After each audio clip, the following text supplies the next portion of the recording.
It remains the largest source of energy for generating electricity worldwide. It is relatively cheap. It creates jobs. And it's one of the filthiest things pumped into our atmosphere every single second. And here in America, it is the new flashpoint in the running battle between the political left and right. And the Senate Majority Leader is going head-to-head with the president. Our guest is former Republican Congressman from Illinois, home of the Illinois Coal Association, and plenty of people who depend on the Black Rock for their livelihood. Let's welcome Patrick Flanagan to MidPoint. Congressman, thanks for being here. Good afternoon, Ed. Always glad to be here. Always a pleasure. Is this, in your opinion, for Mitch McConnell to go up against the president on these EPA regulations in light of everything else that's happening right now in Washington? So much that needs to get done. Is this a smart fight to take on? Well, politically, I think it's a very smart fight. Most of coal country is actually represented by Democrats, as it was in my home state of Illinois.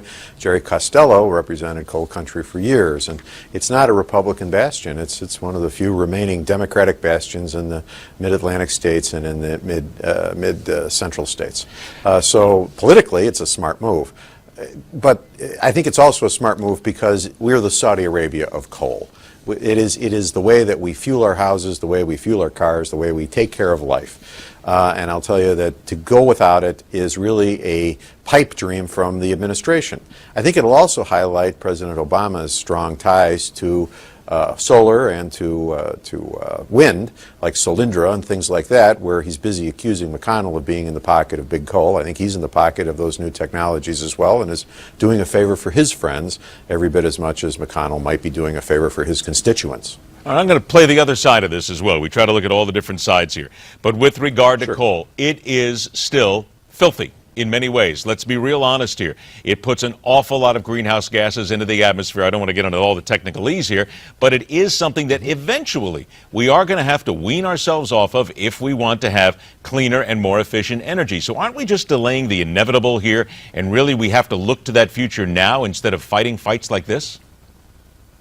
Well, I don't know that we have to wean ourselves off coal entirely, but it has to get cleaner, and it has gotten cleaner, a lot cleaner. Look, I point to the CAFE fights. For years and years and years in Congress, the Automobile Association fought the CAFE standards in having smaller, less safe, if you want to call it that, but more fuel-efficient cars in an effort to reduce the amount of fuel consumed to reduce these same gases. It was government-mandated technology. To some extent, it was successful in the sense that we consume less oil and drive just as far as we used to on the CAFE standards. And so you could point to that with coal and say, we can have the same reduction in technology. But that's not what's happening here. The administration has an ideological bent to harm coal and is using the last 2 years of unfettered executive power, as he views it, to, by fiat, make war on coal. And Mr. McConnell is going to stand in that way. Now, the nation seems to be overwhelmingly in support of climate regulation. It depends, again, what polls you look at. But there are people here that say, yes, all right, we need to do something at least to start to clean it up. So why doesn't Congress reflect that opinion of at least what we're told the American people think? Well, Congress has embraced these regulations that have made coal cleaner to use. It's not clean yet. I don't mean to suggest that it is, but it's not like it was 20 years ago, even 10 years ago. It's a lot cleaner and a lot easier to use. The Capitol is fired by a coal-fired plant not far from where I'm sitting right now. And that plant does not make black soot in the skies or destroy anything. It does release greenhouse gases. 30 years ago, it was a blight on the landscape. Not anymore.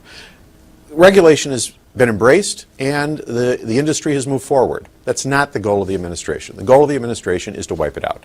And that's never been the goal of the environmentalists before, and I think the president has way overstepped himself here, and McConnell is just providing some pushback. He doesn't oppose regulation. He doesn't oppose making coal cleaner. He opposed this assault on the actual mining of it, period.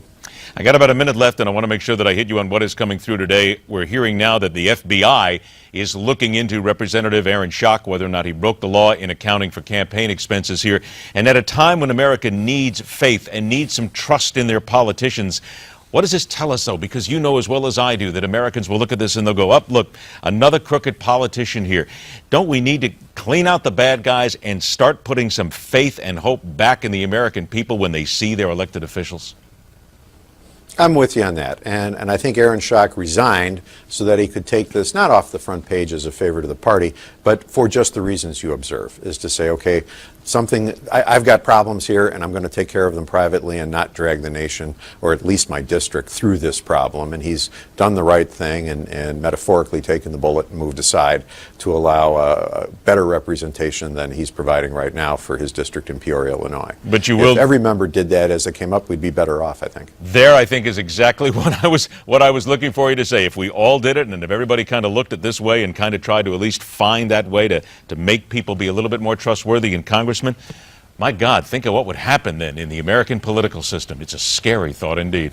Congressman Michael Patrick Flanagan, always a pleasure to have you on the show, my friend. Thanks for joining us. Anytime. All right, take care. A day without talk of repealing Obamacare is like a day without Republican sunshine.